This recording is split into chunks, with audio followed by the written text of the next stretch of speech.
Oke guys, welcome back to Daily Charting with Toshi, di mana kita akan daily chart your favorite cryptocurrencies. Oke, dan sekarang kita masuk ke DCWT sesi kedua, di mana di sesi kedua ini kita akan lebih fokus chartingnya ke altcoins ya.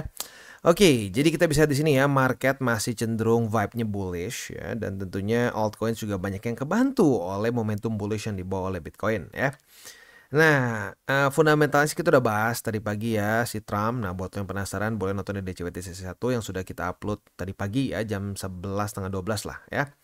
Oke, BNB rally 4,11%, Solana rally 3,82%, XRP rally tipis 0,59% saja, TON rally 2,43%, Dogecoin rally 3,37%, dan Cardano rally 0,15% ya. Nah, jadi kita bisa lihat kecenderungannya ya masih hijau semua ya. Dan lagi-lagi gue ingatkan kita dalam masa-masa yang cukup menegangkan ya. Dan ini sebenarnya sudah kita bahas dari bahkan sebelum terjadi pecah struktur ya. Gue udah bilang dari weekly close, sehari setelah weekly close, karena gue awalnya nggak sadar, gue nggak lihat Bollinger Band. Nah, besoknya gue sadar bahwa oh, dia open weekly weekly open barunya itu di bawah dari Bollinger Band. Nah, itu menunjukkan dia sedang dalam keadaan oversold ya. Nah, historically speaking, Bitcoin saat oversold ya di di Bollinger Band itu cenderung lebih seringnya naik. Ya, contoh di sini gitu ya. Nah, paling yang mungkin contoh kasus kebalikannya adalah di sini ya. Di tanggal 9 Mei 2022 weekly close di bawah dan malah turun ke bawah terus. Jadi ini kayak kebalikannya riding the upper band. Ini mungkin apa ya? Delosor sama lower band mungkin gitu ya. Apa nggak ngerti lah ya. Karena ini jarang kejadian gitu. Kalau riding the upper band lumayan sering, seperti di sini, seperti di cycle juga kita udah dapet, cycle sebelumnya juga dapet di sini. Bahkan waktu di 2019 pump di awal cycle juga riding the upper band begitu ya. Nah, makanya karena statistiknya lebih sering mantul setelah weekly close dan weekly open di bawah dari lower band, maka dari itu gue bilang ya kita harus punya persiapan akan mungkin terjadi rally. Nah, rallynya bisa kemana? Ke bull support band, dan literally itu yang terjadi begitu ya. Kita bisa di sini sekarang Bitcoin sedang sedang sedang duel dengan BSB begitu ya. Nah, pertanyaannya sekali lagi, apakah akan seperti 2023 di mana dia berhasil reclaim dan lanjut ke atas, atau 2019 ya di mana dia ke reject dan lanjut membuat lower low. Sekali lagi, kalau ada yang masih nanya, fundamentalnya kita lebih mirip di 2019 karena di 2023 kita malah baru saja lewat dari masa-masa GDP merah ya, bukan cuma merah tapi GDP minus. Nah, waktu Amerika GDP-nya minus, pelan-pelan membaik ya, mulai positif lagi. Nah, itu fundamental di 2023. Sementara 2019 ya kayak kita nih, mulai merah, kalau sampai minus ya udah berarti sangat mirip seperti di 2019 begitu. Jadi sekali lagi, main scenario gue cenderung bearish, tetapi ya gue tetap akumulasi, dan sudah lebih tepatnya bukan cuma tetap tapi sudah akumulasi, tapi dengan peluru lebih sedikit. Jadi kalau sampai ini BTC rally ke berapa ratus ribu ya, 200 ribu, 300 ribu, atau mau sejuta juga boleh, terserah ya. Gue udah siap, gue masih sangat profitable begitu. Tetapi kalau sampai drop pun gue sudah punya hasil TP dari kemarin. Gue udah TP, ada PP kemarin, ada juga BTC, Ethereum. Gue udah bahas berkali-kali di DCWT sebelum-sebelumnya ya. Dimakin sedikit juga pernah ya, apalagi PP ya.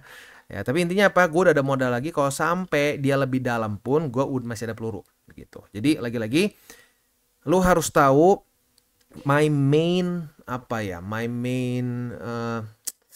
bukan scenario ya, tapi bisa dibilang cara pandang gue utama sebagai trader itu adalah siap dengan dua scenario bearish maupun bullish ya. Jadi itu intinya ya, siap kalau turun maupun naik gitu ya. Next kita akan bahas dulu mengenai beberapa komen ya. Jadi kayaknya udah enak nih ya, sesi kedua DCWT kita akan bahas beberapa komen kalau ada yang menarik, dan ini dipilihin sama satu ya. Jadi langsung aja, pertama ini Erkun 333 ya. Numpang tanya bang, hari-hari dan jam. Oh, sebentar, ini terlalu scrollnya ke bawah ya. Oke, kita lihat dulu di sini. Oke, nyaris kelewat banyak ya. Oke, dari IPA Pepo ya. Untung udah serok pas di bawah, jadi average down gak sia-sia. Nah, itu dia. At the end of the day, siapa yang menang? Yang DCA. DCA apa bang? Dicicil aja. Itu siapa yang komen kemarin tuh ya, bagus banget. Kalau dollar cost averaging, orang kadang-kadang, hah itu apaan bang? Tapi dicicil aja langsung kebayang ya. Itu intinya. Jangan all in, tapi dicicil aja ya. Next kita ke Jeffrey Rawan ya. Candu gua sama channel lu bang, banyak ilmunya, tetap konsisten berbuat baik bang. Pasti ya.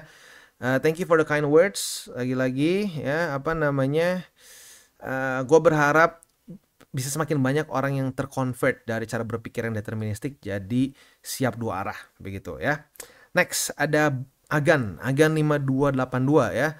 Keren bang, skenario retest BSB yang lu bahas beneran kejadian secara rinci. Kayaknya bener nih, cocok dibilang Toshi Powell bang. Serem liatnya, analisa lu akurat banget. Jaya terus tim TCI. Thank you bro Agan ya. Kayaknya bro harusnya ya, Agan soalnya kan juragan mungkin. Waduh ini ketahuan tua gue ya. Kaskus ya. Oke, jadi gini ya. Sekali lagi gue ingatkan, analisa gue ini bukan ini ya. Jangan sampai kesannya membuat gue, wah Toshi selalu benar, dewa nih, nggak mungkin salah. Nggak bisa kayak begitu ya. Tidak boleh berpikir seperti itu. Main scenario gue kenapa cenderung benar, karena gue membuat analisa gue sesuai dengan data dan fakta, tidak pakai perasaan begitu. Kalau lo perhatiin kenapa banyak yang nanya, bang kenapa bang, kalau lebih sering bener dibandingin rata-rata gitu, karena rata-rata orang pakai perasaan begitu. Wah udah turun nih perasaan udah cukup nih. Ya perasaan lo, tapi market kan nggak tahu gitu sama perasaan dan nggak peduli sama perasaan lo ya. Jadi lu gini deh, paling gampang bayangin market itu sebagai mantan lu yang paling kejam. Nggak peduli lu mau muntah darah, lu mau muntah ber ya, dia nggak peduli. Dia mau turun ya turun, naiknya naik begitu ya. Oke, next dari ini ya, dari Darmawan MD, Juli 80K. Ya data, coba ini ada yang komen di bawahnya ya. Datanya mana bro? Kalau nggak pakai data namanya cuma bacot. Waduh gila juga deh. Mengarang indah deskripsi aja bro. Ya kayak gitulah. Cuman mungkin ya kalau halusnya sih ya mana datanya bro gitu. Talk is cheap gitu ya. Kalau lu cuma ngomong, wah Sabtu ini BTS akan keberapa? Ya berikan alasannya gitu. Ini channel data dan fakta gitu. Kalau bisa komennya pun data dan fakta begitu. Mau bikin prediksi nggak masalah, tetapi bikin alasannya juga. Jangan cuma pakai perasaan. Kalau perasaan, keinginan gua, ya gua pengennya BTC $1 juta sekarang. Soalnya kalau $1 juta mungkin gua beneran beli McLaren ya. Walaupun gua nggak suka McLaren sih jujurnya ya. Gua lebih suka Japanese car sih sebenarnya ya. Ya, tapi ya oke lah, jadi off topic sedikit ya. Oke, kita lanjut lagi. Mana nih ya yang di highlight sama satu. Next dari Juragan Lembu. Ini gue sering nih, gue inget PP-nya soalnya ya. Akankah Trump ditembak karena kebijakannya dan pernyataan Trump tentang kripto minggu lalu? Konspirasi keuangan sangat hebat. Sebenarnya gini ya, memang Trump itu kan sekarang jadi sangat pro kripto ya, sangat pro kripto karena kalau gue lihat banyak perusahaan-perusahaan yang bukan cuma perusahaan tapi orang-orang yang suka kripto itu banyak yang lebih lean ke kebijakan Trump. Padahal awal Trump itu cenderung negatif loh, cenderung enggak lah, netral ke sedikit negatif. Tetapi karena dia lihat banyak pendukung dia di situ, akhirnya dia benar-benar double down dan dia bahkan bilang berencana untuk miner-miner di US itu akan didukung habis-habisan supaya semua Bitcoin yang akan diproduce itu kok bisa diproduce di US ya. Ya itu mungkin membuat ya gini loh, BTC ya secara garis besar masih tetap menjadi suatu ancaman besar bagi ya traditional finance begitu ya. Walaupun udah banyak yang tengah-tengah udah mulai udah daripada kita nggak ikutan profit mendingan ikutan juga. Tetapi itu masih menjadi satu target lah dari traditional finance begitu. Jadi kalau menurut gue sih bukan cuma karena kripto ya, karena memang Trump ini secara kebijakan kebalikan banget dari si Biden ya. Dan ya lu rasakan sendirilah gitu ya. Kalau gue sih simple aja, lu mending Demokrat atau Republikan. Historically saat Republikan yang di dalam office, yang in office seperti Ronald Reagan, lalu seperti siapa lagi sebelumnya ya, Reagan lah yang paling gue ingat ya. Di masa-masa Presiden Republikan tuh cenderung lebih bagus secara ekonominya. Ya nggak selalu sih, kayak contoh si George Bush Junior itu kinda shit sih ya. Tapi ya gara-gara perang juga sih. Tapi intinya in general lebih baik vote Republican kalau kita pengen make money in the markets begitu. Kalau lu pengen ya shaky ya Demokrat begitu. Kalau gue sih simple aja, gue pengen profit, makanya gue mendingan si Trump yang naik ya. Selanjutnya dari Agus Agus Abdurrahman ya. Mantap kok, semenjak lihat Kotoshi saya jadi nggak FOMO maksudnya kayaknya ya. Sempat awal-awal boncos tapi semakin kesini semakin berkurang boncosnya. Malah yang selalu ingat pesannya 3 di akhir video. Wah mantap, bagus nih ya. Wah bagus banget ya. 3 golden rules itu penting banget ya, itu penting banget. Terus edukasi kita yang nggak terlalu ngerti fundamental. Nah ya itu juga penting ya. Jadi kita tuh harus bisa fundamental dan TA. Kalau bisa scan on chain juga ya. Dan jangan masuk ke dalam salah satu kultus ya. Kultus TA maupun kultus fundamental. Itu dua-duanya salah menurut gua. Harusnya dua-duanya dipakai, dikombinasikan. Begitu ya. Itu sama aja kayak orang apa ya, orang ribut nasi sama ayam. Ya makan, enaknya nasi dan ayam dimakan bersamaan gitu kan. Nggak usah makan nasi doang atau ayam doang gitu ya. Oke, next kita geser lagi. Masih ada nggak nih ya? Masih ada atau enggak kayak... Oh masih ada ya. Ini dari Arya ya. Pertama gua nonton channel lu bang, gua kira ini sekedar omong kosong doang. Tapi semakin hari gua resap kok channel lu makin realistis ya. Channel lu paling realistis sih. Yang lain pada bingung ini alt season, tapi lu selalu wanti-wanti kalau bakal turun dan akhirnya kemarin turun. Mantul lah. Sukses selalu dan bawa juga subscribermu untuk ikut sukses bareng-bareng. Ya, lagi-lagi itu yang gue pengen sih. Gue pengen sebanyak mungkin orang punya mindset yang tepat begitu ya. Gue bilang gak pasti turun, gue gak bilang pasti turun, tetapi datanya menunjukkan possibility-nya lebih ke turun. Begitu makanya gue selalu mengingatkan hati-hati please, jangan terlalu gede-gedean, jangan terlalu all in. Nah mungkin buat orang-orang yang udah gak all in ya senang gitu, wah untung gue gak all in. Nah buat yang all in sekarang udah snap. Nah semoga yang snap ini, yang udah nyangkut ini belajar begitu. Karena sama, gue juga pernah dalam posisi nyangkut dulu di awal cycle gue. Nah perbedaannya gue tetap belajar lagi. Nah lu yang nyangkut mau belajar lagi atau mau maki-maki gitu. Karena bisa dengan gampang, gue juga bisa dengan gampang jadi orang yang maki-maki dulu. Tapi untungnya gue enggak dan gue pelajari gitu ya. Selanjutnya ada dari Yura aja ya gue bacanya soalnya panjang nih ya. Bang open class dong. Gak usah open class ya. Lu tinggal buka DCWT dan semua video-video gue itu gratis dan literally nggak dibedakan sama sekali, jadi nggak ada video berbayar di sini ya. Jadi sekali lagi kalau sampai ada yang mengaku dari TCI minta-minta duit ke lu para subscriber gue, udah pasti itu scam ya, karena kita tidak ada sama sekali yang berbayar untuk subscriber ya, semuanya gratis. Kenapa seperti itu? Karena gue percaya sama tabur tuai dan gue udah rasakan sendiri dari 2021 gue buka sini channel, ada aja berkat, dan berkatnya nggak harus selalu dari YouTube, bisa dari berbagai macam hal. Jadi ya mungkin salah satu cara lu bisa bantu lagi adalah dengan like our video, bisa menggunakan link referral kita juga boleh. Tapi lagi-lagi semua itu optional ya. Next kita guys, kita ke komen selanjutnya Bro Hendro ya. Kenapa harus pakai topeng? Satu, karena icon ya. Gue lebih suka pakai topeng karena orang jadi ingat, oh Toshi mana itu yang pakai topeng ya, itu ini kita apa namanya signature kita ya yang pakai topeng begitu. Dan kedua, sempat ada dulu yang bilang kenapa takut salah. Puji Tuhan enggak, lebih banyak bener ya. Tetapi kalau gue sih nggak takut salah, karena ya gimana salah, orang gue selalu siapin 2 scenario gitu. Jadi ya kayak nggak bisa salah gitu. Kita udah siapin 2 scenario, siap naik siap turun, ya gue sih nggak takut begitu. Tapi gue nggak mau mencampurkan ya urusan di sosial media gue sama kehidupan nyata gue. Jadi gue lebih suka pakai topeng dan biar lebih fokus sama si bahannya gitu instead of guanya begitu ya. Next ada, wah ini namanya murid Bang Toshi. Wah gila juga nih. Oke. Lucu juga nih, namanya murid Bang Toshi. Jujur bang, awal-awal nonton channel lo gua takut karena pakai topeng. Topeng lagi dah. Iya ya, biar tapi ingat kan jadi nempel kan. Oh itu topeng soalnya serem memang ya. Jadi nempel ke otak gitu ya. Gua kira scam. Bangke dikira scam ya. Dikira scam. Tapi ujung-ujungnya ngikutin ini update tiap hari, tiap jam. Haha. Udah jarang nonton yang lain. Ya, thank you ya. Bahkan sampai nama ini lu sendiri juga ya, murid Bang Toshi. Semoga nanti sama ya, kita portonya sama-sama profitnya gede ya. Oke, ini kayaknya terakhir. Ini dari Erkun 333 ya.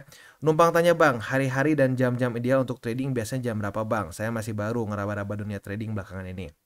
Ada macam-macam ya. Ada yang suka lagi di jam Asia buka, ada yang suka di jam US.